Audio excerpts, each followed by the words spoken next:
Hybridisation of hybridization of hybridization of carbon hybridization of carbon मतलब carbon का संकरण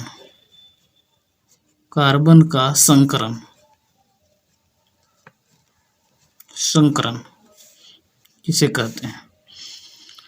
तो देखिए कार्बन जो होता है वो 6 ये ग्राउंड स्टेट में लिख रहे हैं, तो इसका इलेक्ट्रॉनिक कॉन्फ़िगरेशन करते हैं तो 1s2 2s2 और 2p2 आता है। तो ये जो होता है ऑर्बिट वो कंप्लीट होता है ऑर्बिट, ये बोलते हैं कंप्लीट है ये मतलब, और इसको बोल रहे हैं इनकम्प्लीट है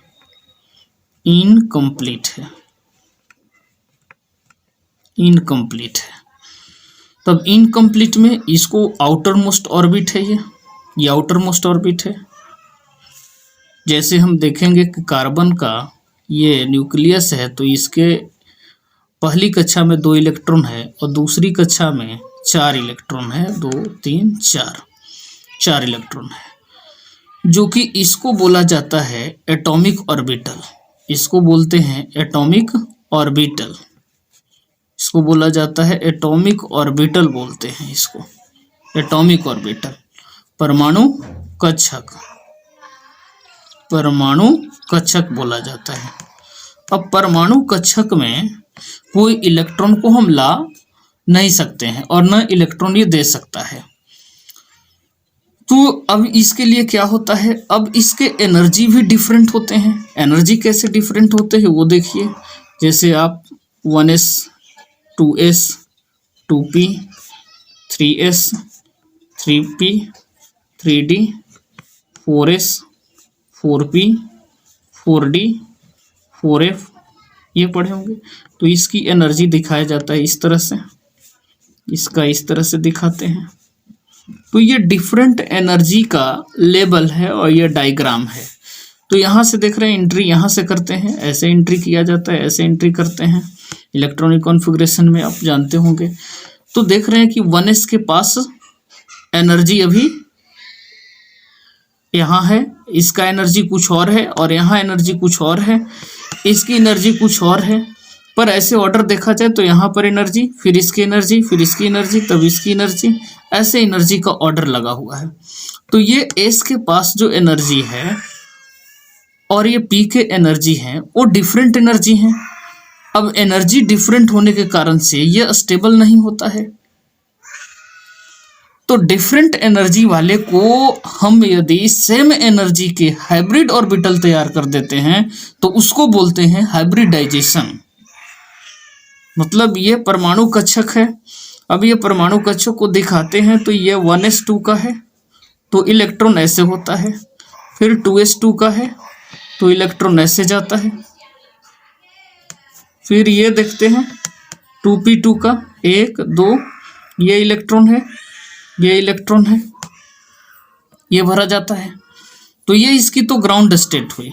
जब इसी को एक्साइटेड स्टेट जब लेते हैं तो एक्साइटेड स्टेट में हम इलेक्ट्रॉन को यहाँ दे देते हैं, तो यहाँ पर अब इलेक्ट्रॉन क्या बचता है, एगो, और यहाँ पर इलेक्ट्रॉन क्या बचता है, 3 इलेक्ट्रॉन हो जाते हैं।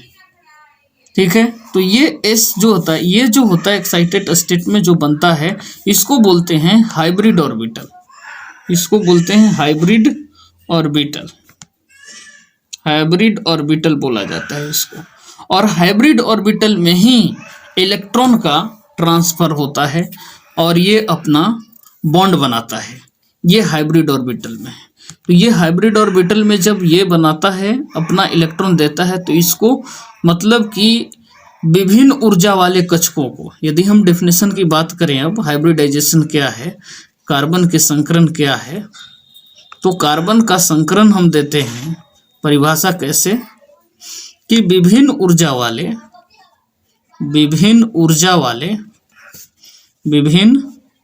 वाले परमाणु कक्षक परमाणु कक्षक आपस में मिलकर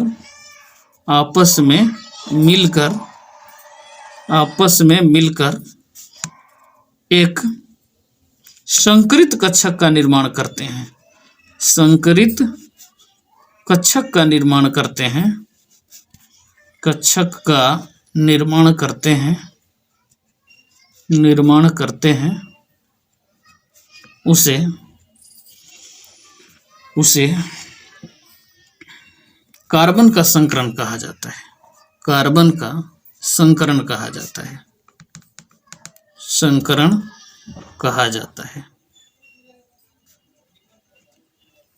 संकरण कहा जाता है। तो विभिन्न ऊर्जा वाले, तब ऊर्जा डिफरेंट था, अभी डिफरेंट था, और डिफरेंट ऊर्जा वाले क्या किए, आपस में मिलकर एक संकरित कक्षक का निर्माण किए, जिसको हाइब्रिड ऑर्बिटल कहा जाता है। इस हाइब्रिड ऑर्बिटल को ही हम क्या कहते हैं, संकरण का नाम देते हैं। ठीक है। तो विभिन्न ऊर्जा वाले परमाणु कक्षक आपस में मिलकर एक संकरित कक्षक का निर्माण करते हैं, हाइब्रिड ऑर्बिटल का निर्माण करते हैं। तो उसको हम क्या कहेंगे, उसको हम कहते हैं कार्बन का संकरण कहा जाता है। कार्बन का संकरण कहा जाता है, इसको बोलते हैं कार्बन का संकरण। तो समझ में आ गया होगा कि कार्बन का संकरण क्या है। तो विभिन्न ऊर्जा वाले परमाणु कक्षक आपस में मिलकर एक संकरित कक्षक का निर्माण करते हैं, तो उसे हम कहते हैं कार्बन का संकरण। अब कार्बन के संकरण को देखते हैं कि ये कितने तरह से हो सकते हैं और किस तरह से ये बॉन्ड बनाते हैं। ठीक है। तो अब इसमें भी देखा जाए कि लोअर एनर्जी किसका होता है, तो एस ऑर्बिट का। यदि ऊर्जा का क्रम देखें ये, तो ऊर्जा का क्रम जो होता है यहाँ पर एस का सबसे कम, उसके बाद पी का, उसके बाद डी का, और सबसे ज्यादा एफ के पास ऊर्जा होता है। ये ऊर्जा का क्रम है। तो एस के पास कम ऊर्जा है कंपेयर टू, यहाँ देखिए ऊर्जा जो कम है, यहाँ पर एस की ऊर्जा कम है, पी की ज्यादा ऊर्जा है, तो ये लोअर एनर्जी रखता है, ये हायर एनर्जी रखता है। अब ये दोनों में एटॉमिक ऑर्बिटल बनाने के लिए, मतलब संकरित करने के लिए, ये सुटेबल कंडीशन नहीं हो पाता है। तो कंडीशन को सुटेबल बनाने के लिए इलेक्ट्रॉन जो है पी ऑर्बिटल में आ जाता है, जिसको एक्साइटेड स्टेट बोलते हैं, और इसी को हाइब्रिड ऑर्बिटल का नाम दिया जाता है। और हाइब्रिड ऑर्बिटल में फिर इलेक्ट्रॉन जाना आना शुरू कर देता है। तो इसीलिए लिखा गया कि विभिन्न ऊर्जा वाले, ये देखिए एस का और पी का अलग अलग ऊर्जा है, तो विभिन्न ऊर्जा वाले परमाणु कक्षक आपस में मिलकर एक संकरित कक्षक का निर्माण करेंगे, जिनके पास सेम ऊर्जा हो जाए, समान ऊर्जा का ये संकरित कक्षक होता है। आपस में मिलकर एक समान ऊर्जा वाले संकरित कक्षक का निर्माण करते हैं, तो उसको बोलते हैं कार्बन का संकरण कहा जाता है। कार्बन का संकरण कहते हैं। अब कार्बन के संकरण अब कितने तरह से होते हैं ये देख लिया जाए। और उससे पहले यदि आप ये समझना चाहते हैं कि हाइब्रिडाइजेशन आखिर क्यों जरूरत पड़ा, तो हाइब्रिडाइजेशन देखिए ऊर्जा को ही, अब ये परमाणु कक्षक जो होते हैं, ये एटॉमिक ऑर्बिटल जो हैं अलग अलग एनर्जी के साथ हैं, और ये अलग अलग एनर्जी के साथ रह नहीं सकते हैं, एक साथ स्टेबल नहीं रह सकते हैं। तो इनको स्टेबिलिटी गेन करने के लिए हाइब्रिडाइजेशन की जरूरत पड़ता है। तो हाइब्रिडाइजेशन जरूरत क्यों पड़ा, हाइब्रिडाइजेशन की जरूरत क्यों है, तो इसका आंसर एक ही है कि अलग अलग ऊर्जा थे, अलग अलग ऊर्जा वाले परमाणु कक्षक आपस में स्टेबल नहीं रह पाते हैं, स्टेबल नहीं होते हैं।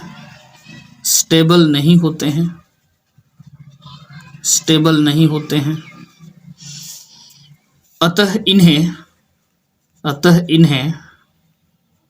स्टेबल बनाने के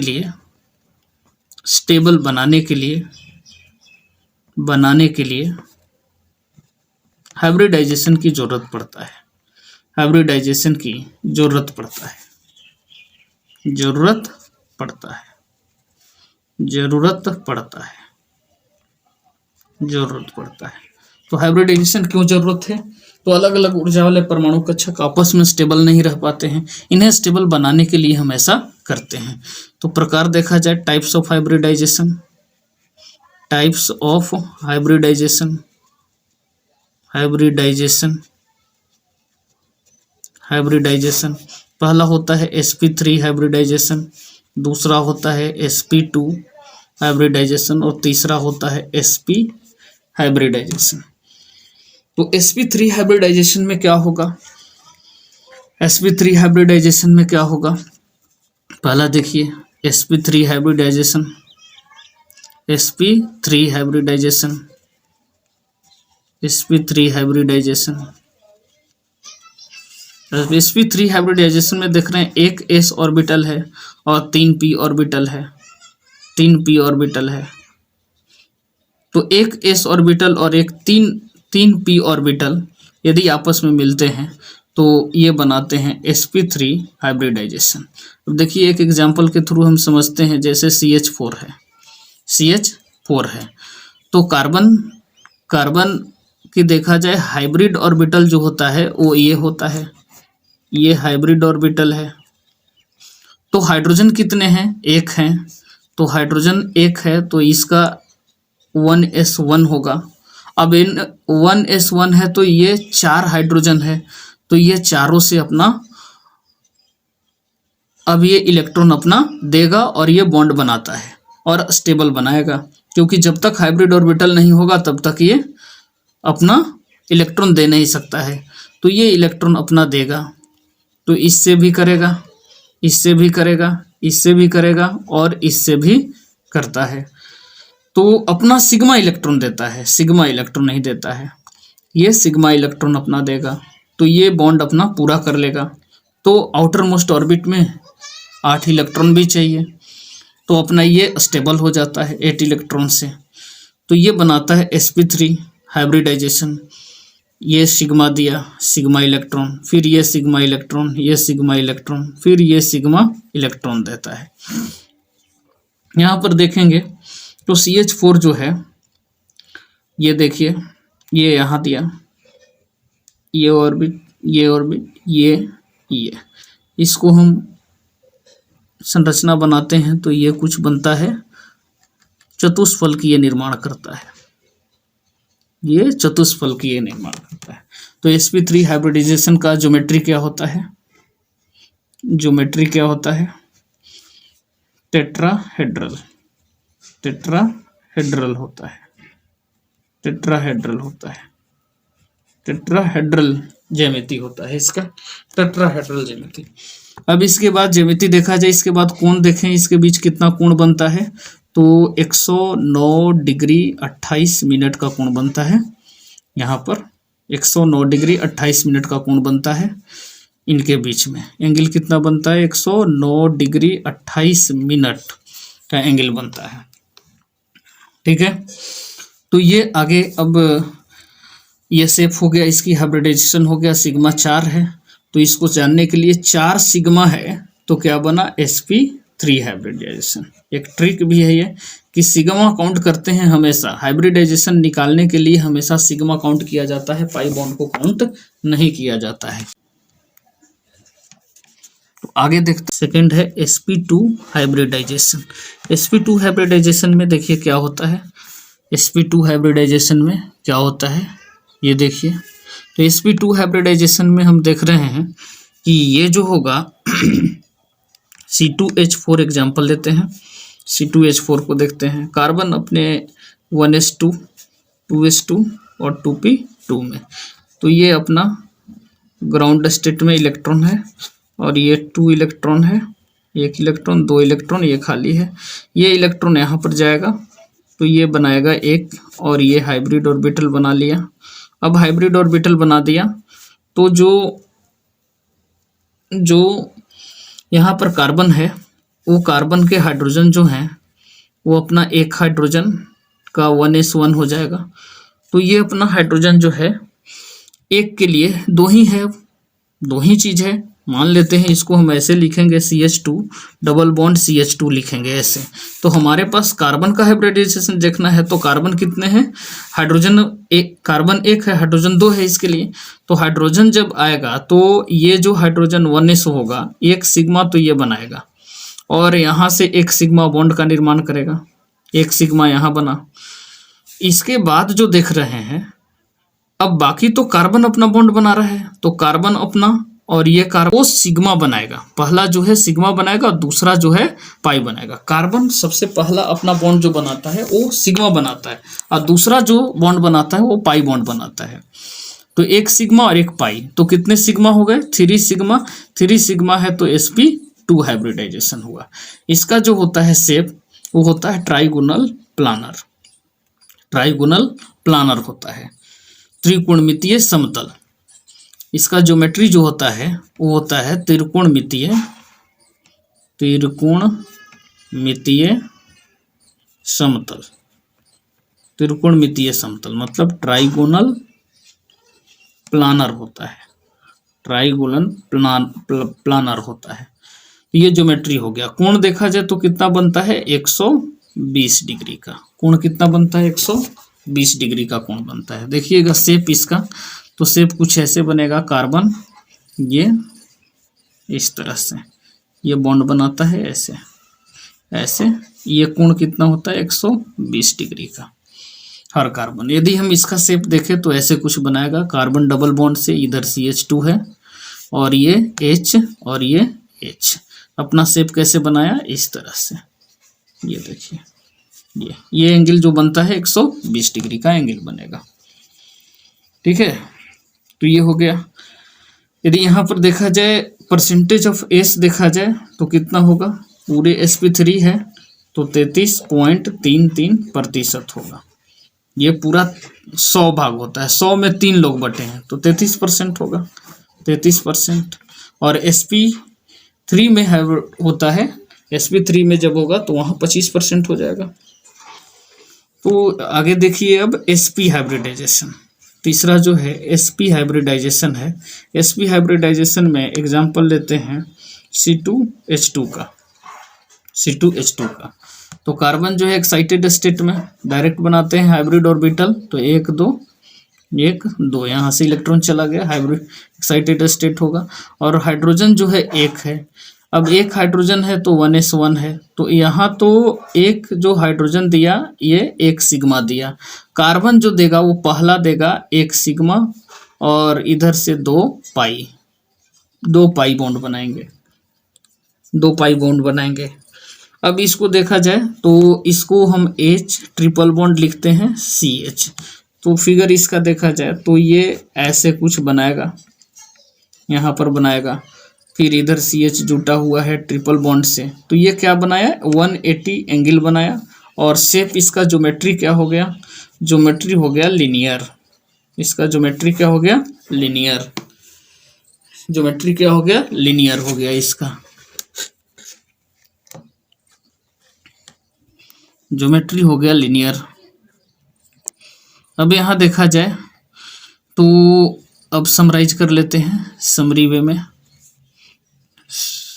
समरी क्या है, यदि 4 सिग्मा होगा तो sp3 हाइब्रिडाइजेशन होगा, यदि 3 सिग्मा होगा तो sp2 हाइब्रिडाइजेशन, 2 सिग्मा रहेगा तो sp हाइब्रिडाइजेशन बनेगा। एंगल कितना बनेगा, यहाँ पर बनेगा 109 डिग्री 28 मिनट, यहाँ बनेगा 120 डिग्री और यहाँ बनेगा 180 डिग्री।